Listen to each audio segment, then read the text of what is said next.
है, जो आने वाले बच्चे हैं, उनके हृदय में मंदिरों से धर्म पैदा होना, जागृत होना चाहिए, जागृत होना चाहिए, अवेयरनेस उठना चाहिए अंदर से। इतना ही करना है, जागरूकता करनी है।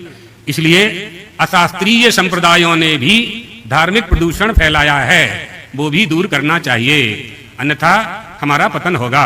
अशास्त्रीय संप्रदायों से भी हमें अपनी रक्षा करनी है।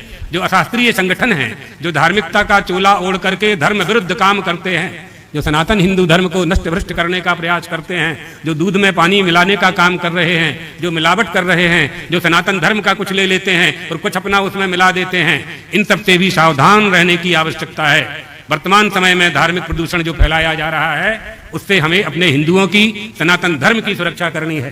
प्रत्येक कथाकार को, वक्ताओं को इन बातों की मंचों से हमेशा चर्चा करते रहना चाहिए, ताकि लोग जागृत होते रहें। हमारे गुरुजी सद्गुरुदेव भगवान कहते थे, हिंदुओं को जगाना पड़ता है, हिंदुओं को जगाना पड़ता है। इसलिए जो असंप्रदायविद हैं, जिन्होंने शास्त्रों का अध्ययन नहीं किया है और शास्त्रों की बात करके, हमारे ही शास्त्रों से कुछ लेकर के और अपनी बात डाल करके हमारे सनातन शास्त्र को, सनातन धर्म में छिद्र कर रहे हैं, उनसे अपनी रक्षा करना चाहिए। उनमें वर्तमान में जो प्रमुख हैं, एक ब्रह्मा कुमारी हैं, ब्रह्मा कुमार हैं, तो शिव जी को अलग कहते हैं, शंकर जी को अलग कहते हैं, अर्थ ही नहीं समझते, शिव शब्द का अर्थ नहीं जानते और व्याख्यान करके बैठ जाते हैं। बड़े बड़े लोग जाकर के इसी हाल में उनका व्याख्यान सुनते हैं, वो क्या कह रहे हैं समझो तो पहले उसका अर्थ क्या है, उन्होंने जो कहा है उस कथन का प्रमाण क्या है। इसलिए इनसे भी, श्री राम शर्मा है हरिद्वार में, गायत्री शक्तिपीठ इस नाम से चलता है, तमाम गायत्री यज्ञ करते हैं, अशास्त्रीय यज्ञ, कोई विधि नहीं, कोई विधि नहीं। इसलिए हमारे देश में संकट आ रहे हैं, ये विधिहीन यज्ञ करते हैं। विधिहीनस्य यज्ञस्य सद्यः कर्ता विनश्यति। एक इस्कॉन वाले हैं, आप लोगों को ऐसा लगता है कि हरे राम कीर्तन करके ये बड़ी जागृति पैदा कर रहे हैं, बड़ा षड्यंत्र है। ईस्ट इंडिया कंपनी आई थी व्यापार करने के लिए, पूरे देश में कब्जा कर लिया अंग्रेजों ने, इसी तरह से ये षड्यंत्र कर रहे हैं। धर्म का चोला ओढ़ करके इस्कॉन वाले भी सनातन धर्म को, वो कभी हिंदू नहीं कहते। आप उनसे पूछेंगे आप कौन हो, कहेंगे इस्कॉन वाले, हिंदू नहीं कहेंगे। आपका रुपया बटोर करके भेज रहे हैं वहां। बहुत बड़ा खेला हो रहा है, इस खेला से अपनी रक्षा करना है ना। शिरडी साईं बाबा का आपने सुन ही रखा है, हमारे गुरु महाराज ने ये मुद्दा उठाया था। ये सब सनातन धर्म को पतन की ओर ले जाने का प्रयास कर रहे हैं। जाएगा नहीं, लेकिन प्रयास तो कर ही रहे हैं ना, उत्थान पतन करने का ये प्रयास करते रहते हैं। गुजरात में वर्तमान में क्या 100, 200, 340 साल से एक स्वामीनारायण संप्रदाय है। पहले तो ठीक ठाक रहे, अभी उन्होंने गड़बड़ी कर दी। वो कहते हैं हनुमान जी स्वामीनारायण के दास हैं। इस तरह से ये संप्रदाय वाले सनातन धर्म का नाम लेकर के और सनातन धर्म को ही तोड़ने का काम कर रहे हैं। इसी तरह से वर्ण व्यवस्था न मानने वाले महात्मा और नेताओं, जिन्ना आदि नेता थे उस समय 1947 में, का जाति पाति की करो विदाई। अब महात्मा भी कहने लगे, धार्मिक नेता भी कहने लगे जाति पाति की करो विदाई। तो जिन्ना में और तुम में क्या फर्क रह गया, क्या भेद रह गया? तुम झूठी हुई बात बोल रहे हो, अनुवाद कर रहे हो, आपका क्या है? आपने महात्मा होकर के क्या पाया? वर्ण व्यवस्था को समझा, उसकी वैज्ञानिकता को समझा? नहीं समझा। इसलिए पाखंड का समूल विनाश होना चाहिए।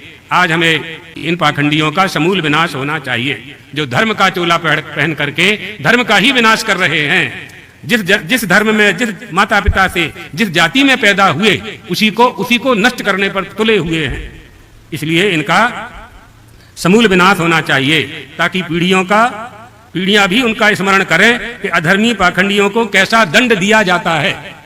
ये सनातन धर्म के लिए, भविष्य के लिए बहुत दुख उत्पन्न करने वाला षड्यंत्र लोगों ने प्रारंभ किया है। इस सब से हमें अपनी रक्षा करनी है, अपनी आने वाली पीढ़ी की रक्षा करनी है। और जो भारत देश है, इसमें चुनौती क्या है कि भारत को भारत के रूप में हम कैसे सुरक्षित रख सकते हैं, यही चुनौती है सबसे बड़ी।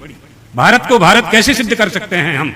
भारत क्या था? क्या वही भारत है जो 500 साल पहले था, 1000 वर्ष पहले था, या 100 वर्ष पहले था, 1 लाख वर्ष पहले था, जिसका पुराणों में वर्णन है? अहो अमी शांतिकारी शोभनम भारिता जिरे। ये वही भारत है आज का, जिनका भागवत जी में, पद्म पुराण में, स्कंद पुराण में, वेदों में वर्णन है? हम पाएंगे कि नहीं, न्यूनता आई है। बहुत संभलने की आवश्यकता है। हमें अपने आप ही संभलना है, किसी से अपेक्षा रखने की आवश्यकता नहीं है। जो वर्ण व्यवस्था नष्ट करने के लिए तुल गए, वो कभी हिंदू राष्ट्र भी नहीं बनाएंगे और गौ माता को राष्ट्रमाता भी घोषित नहीं करने वाले, जो स्वयं वर्णभ व्यवस्था नष्ट करने वाले हैं, उनसे क्या आशा करें हम। हिंदू राष्ट्र में तो सबसे पहले वर्णभ व्यवस्था की व्यवस्था करनी है हमें। सभी लोग चाहते हैं हिंदू राष्ट्र, हम भी चाहते हैं, होना चाहिए, लेकिन उसके प्रारूप को अच्छी तरह से तैयार किया जाना चाहिए और शासन पर, शासनाध्यक्षों पर इस बात का ध्यान हमें दौड़ाना पड़ेगा कि हिंदू राष्ट्र कैसे सिद्ध किया जा सकता है। वर्तमान में जो संविधान है, जिस संविधान से भारत देश का संचालन हो रहा है, उस संविधान के रहते हुए तो हिंदू राष्ट्र की कल्पना नहीं की जा सकती। तो संविधान का परिवर्तन होगा, वो कौन करेगा? सरकार करेगी। सरकार आपके आदेश का पालन करने वाली होनी चाहिए। ये बहुत व्यवहारिक बातें हैं, लेकिन इनका संबंध बिल्कुल धर्म से जुड़ा हुआ है, सनातन से जुड़ा हुआ संबंध है, हिंदुओं से जुड़ा हुआ संबंध है, हमारे अंतःकरण की आध्यात्मिकता से जुड़े हुए संबंधित ये प्रश्न हैं। इनका उत्तर हमारे पास होना चाहिए और इनका उत्तर मिलना चाहिए, नहीं तो हमारा आध्यात्मिक पतन हो जाएगा। भौतिकवाद में भले ही हम आगे बढ़ जाएं, भौतिकता में, लेकिन आध्यात्मिक पतन हो जाएगा। और यदि हमारा आध्यात्मिक पतन हो गया तो भारत जो विश्वगुरु का जो सम्मान इसे प्राप्त है, भले ही कोई स्वीकार करे और चाहे न करे, हम लोग तो अभी भी मानते हैं कि हम विश्वगुरु हैं। हमारी आध्यात्मिक शक्ति प्राप्त करने के लिए हमारी कुल परंपरा, धर्म की परंपरा, हमारे परिवार में जो परंपराएं चलती आई हैं। साईं बाबा का जन्म 1818 में हुआ और उनका शरीर चला गया 1918 में। 1818 के पहले हमारे पूर्वज किसकी पूजा करते थे? इतनी सी बात समझ में नहीं आती। इस्कॉन आने के पहले हम किसका भजन करते थे? हम उनसे राम राम करना सीखेंगे। उन्होंने श्री राम जय राम हरे राम कहां से पाया? क्या उनका केवल सड़क पे नाचने से हमारी संस्कृति को विकृत कर रहे हैं, है ना? सदाचार नहीं है। जब सदाचार नहीं होगा तो आचारहीनम न पुनन्ति वेदः। हमारी संस्कृति सदाचार युक्त, पहले सदाचार है, बाद में पूजा। पहले स्नान करो, संध्या वंदन करो, सूर्य भगवान को अर्घ दो, प्राणायाम करो, भस्मी लगाओ, फिर भगवान का स्पर्श। उसके पहले भगवान के स्पर्श करने का आदेश नहीं है। ये सदाचार है, आचार विचार के बिना। सदाचार प्रधान हमारी संस्कृति है, हमारी पूजा, हमारी आराधना का फल हमें सदाचार से ही प्राप्त होता है। कहीं भी सड़क पर बैठ करके तांबे का अग्निहोत्र का डब्बा लेकर के बैठ गए, स्वाहा स्वाहा स्वाहा, ये कोई तरीका नहीं है यज्ञ करने का। इन बातों को समझना चाहिए और अपने बच्चों को समझाइए, अपने बच्चों को समझाइए। एक राधा स्वामी वाले हैं, वो कहते हैं कि किसी भगवान की पूजा करने की आवश्यकता नहीं है, मूर्ति पूजा करने की आवश्यकता नहीं है। ये सब लोग बड़े बड़े लोग जुड़ जाते हैं और पेट्रोल डीजल खर्च करके वहां जाते हैं, बैठते हैं और सुनते। कहाँ सुनते हो तुम? क्या सुनते हो उनसे? उनसे जो तुम सुनते हो, उन्होंने तुम्हारी परंपरा का अध्ययन किया है क्या? जिन वेद शास्त्रों का आश्रय लेकर के तुम्हारे पूर्वजों ने संस्कृति का पालन किया और संस्कारों की रक्षा की, क्या उन्होंने उन पुराणों को पढ़ा, उन धर्मशास्त्रों को पढ़ा? नहीं पढ़ा।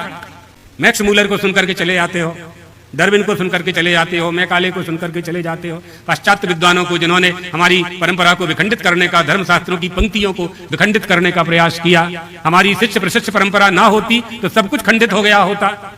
हमारे हृदय में धर्म बैठा रहे, ये हमें प्रयास करते रहना चाहिए। धार्मिकता हम में है, आप लोगों में भी है, तो धर्म तो आप में है, बस उसे जागृत करना है और आपके बच्चों को आगे बढ़ाना है, जगाते रहना है, जगाते रहना है।